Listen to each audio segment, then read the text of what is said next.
ఎడారిలో సెలయేర్లు. జూలై 12. నేను నడుచు మార్గము ఆయనకు తెలియను. ఆయన నన్ను శోధించిన తరువాత నేను సువర్ణము వలె కనబడుదును. యోబు 23:10. తుఫానుల్లోనే విశ్వాసం అభివృద్ధి చెందుతుంది. తుఫానుల గుండా నడిచి వచ్చిన ఆత్మలకు ఈ సత్యం చక్కగా తెలుస్తుంది. విశ్వాసం అనేది దేవుడిచ్చిన జ్ఞానేంద్రియం.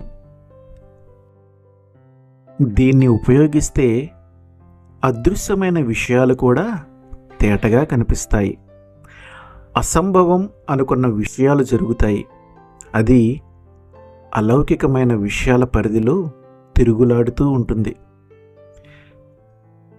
ఇది తుఫాను వేళల్లో అభివృద్ధి చెందుతూ ఉంటుంది. అంటే ఆత్మీయ ప్రపంచంలో వాయుగుండాలు ఏర్పడి తుఫాను వచ్చినప్పుడన్నమాట. గాలి, నీరు లాంటి పంచభూతాల అల్లకల్లాలం వల్ల తుఫానులు ఏర్పడతాయి. ఆత్మ సంబంధమైన తుఫానులైతే చీకటి శక్తులతో పెనుగులాడటం వల్ల ఏర్పడతాయి. అలాంటి వాతావరణంలోనే విశ్వాసానికి ఆయువు పట్టు దొరుకుతుంది. అది ఫలించి అభివృద్ధి పొందుతుంది. దృఢమైన వృక్షాలు అడవుల నీడల్లో పెరగవు. అవి ఆరుబయట గాలి, వర్షం తగిలే చోట పెరుగుతూ, గాలికి అటూ ఇటూ ఊగుతూ, వంగుతూ, లేస్తూ మహావృక్షాలుగా తయారవుతాయి. కార్మికులు ఇలాంటి చెట్ల కలపతోనే తమ పరికరాలు చేసుకుంటారు. కలప పని వాళ్ళు ఇలాంటి చెట్ల కోసమే వెతుకుతారు. ఆత్మీయంగా బలిష్ఠులైన వాళ్ళను మీరెప్పుడైనా చూస్తే ఒక విషయం గుర్తుంచుకోండి.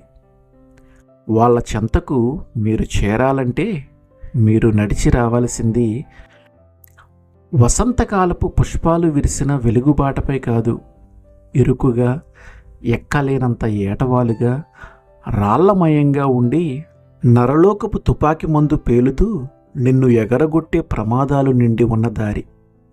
ఆ దారిలో పొదురైన రాళ్ళు గాయాలు చేస్తాయి. పొడుచుకు వచ్చిన ముళ్ళు నీ నుదుటిపై గీసుకుంటాయి. విషజంతువులు దారికి ఇరుప్రక్కల బుసలు కొడుతుంటాయి. అది విచారం, సంతోషం ఏకమైన దారి. గాయాలు, వాటిని మాన్పే మందు కూడా ఆ బాటలోనే ఉన్నాయి.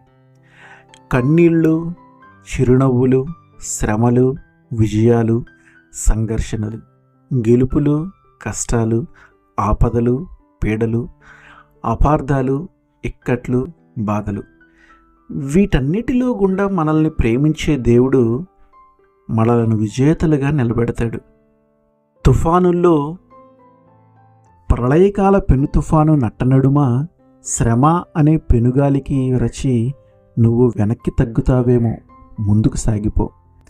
నీ శ్రమలన్నింటి మధ్య నిన్ను కలుసుకోవటానికి దేవుడు అక్కడే ఉన్నాడు. ఆయన తన రహస్యాలను అక్కడ నీకు చెప్తాడు. వాటిని వింటే నువ్వు వెలిగిపోయే వదనంతో నరలోకంలోని దయ్యాలన్నీ కలిసిన కదిలించలేని విశ్వాసంతో బయటికి వస్తావు. ఆమెన్.